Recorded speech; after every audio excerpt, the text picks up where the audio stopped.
We are literally bleeding compute cycles. For years, we've just kind of accepted this massive catastrophic inefficiency in our production grids. I'm talking about the hypervisor tax. Exactly. Emulating physical hardware consumes up to 40% of your system resources, and that's just to keep background OS processes alive. So think about it. When you try to scale globally and spin up 50 virtual machines, you're booting 50 completely redundant, gigabyte-heavy guest operating systems. Right. It's a massive bottleneck. That kind of bloat is the absolute enemy of deep scaling. It creates this critical failure point right when your system is under the most real-time stress. In this explainer, we're going to methodically unpack the enterprise paradigm shift.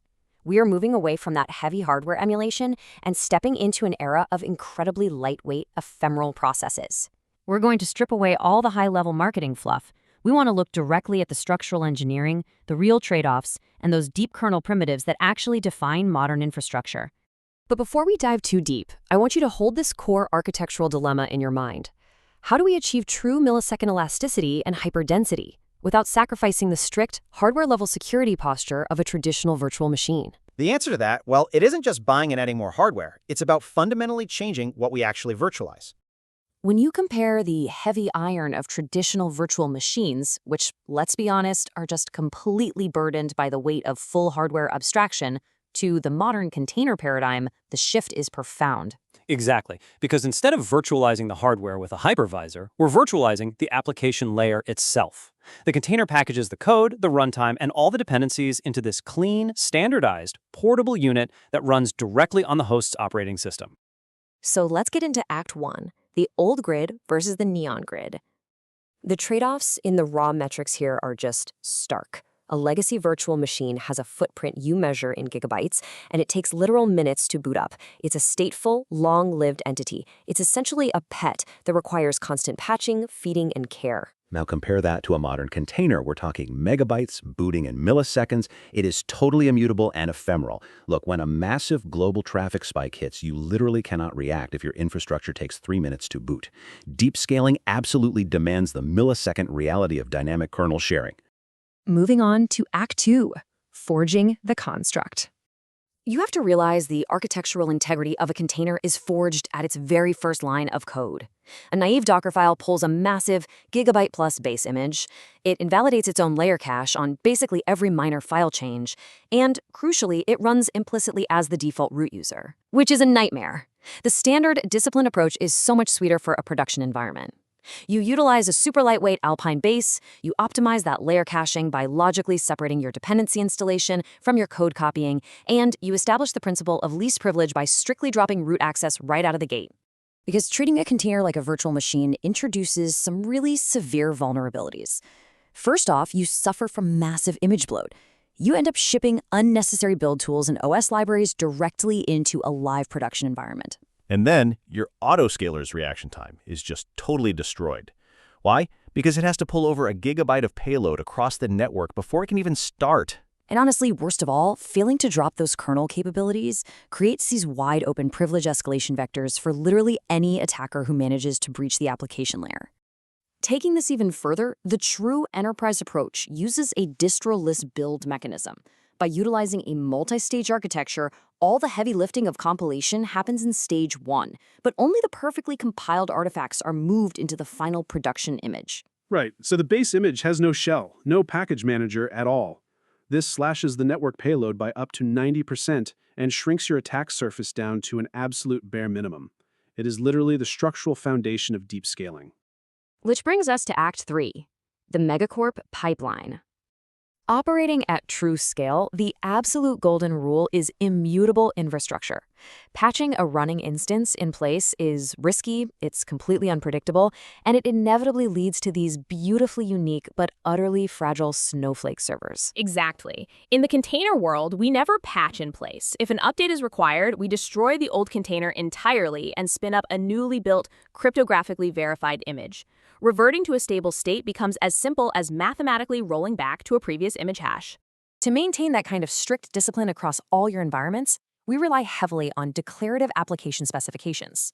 A declarative YAML manifest ensures that the exact architecture defined on a local developer's machine is perfectly mirrored in a massive global cloud cluster. It also beautifully encapsulates the networking side of things. It ensures your containers communicate securely via automatic DNS resolution, all while remaining completely isolated from the underlying host network stack. But you might be wondering, who actually manages this massive fleet? Well, this is where an orchestrator, like Kubernetes, steps in to act as the global brain. It handles the scheduling, the service discovery, the scaling. But even more importantly, it acts as a relentless enforcer. It continuously monitors the grid, and if reality ever deviates from that declarative blueprint we provided, the orchestrator intervenes and corrects it instantly. Zero questions asked. This naturally leads us into the concept of self-healing architecture. The orchestrator is constantly running health check probes against your application endpoints. So if a container suffers a critical failure, let's say a process panics or there's a huge memory spike, that probe times out. Requiring absolutely zero human intervention, the system ruthlessly terminates that failed instance and automatically resuscitates a fresh replica from the immutable blueprint. That is how you maintain true high availability. Of course, absolutely none of this orchestration matters if fragile, broken code reaches the grid in the first place.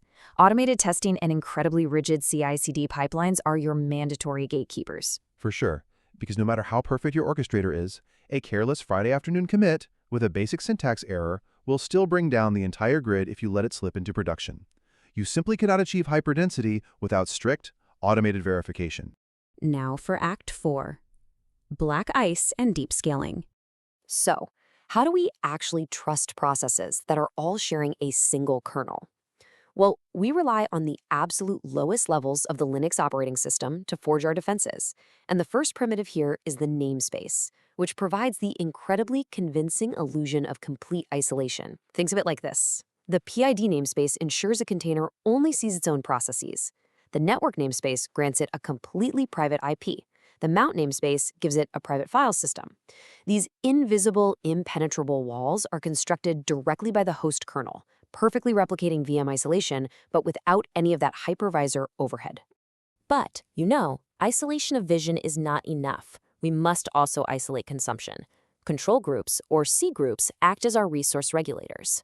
They enforce hard mathematical limits on exactly how many CPU cycles, memory bytes, and disk I/O operations a specific process can consume. This precise throttling mechanism is basically your ultimate defense against the noisy neighbor effect. It ensures that one compromised or glitchy container absolutely cannot starve the rest of the node.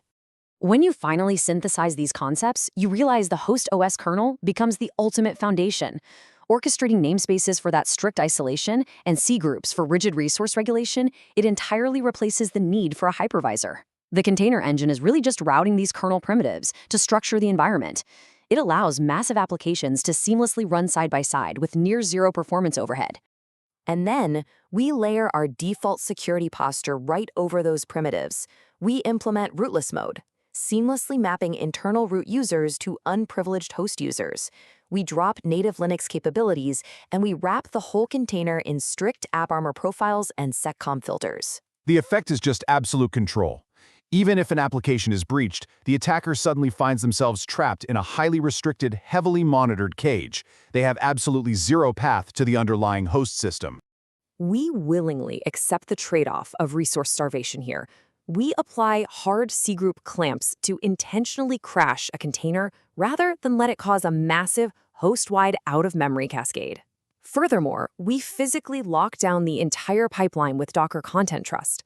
The orchestration daemon literally rejects any image payload that lacks a verified, trusted cryptographic signature. No signature, no deployment.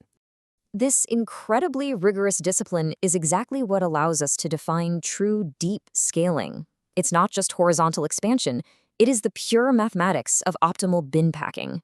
Because our containers are stripped down to mere megabytes and their resource boundaries are strictly clamped by those C groups, our orchestrators can algorithmically place workloads to eliminate any stranded compute capacity. Idle waste is mathematically eliminated, maximizing your hardware ROI. Which brings us to our conclusion.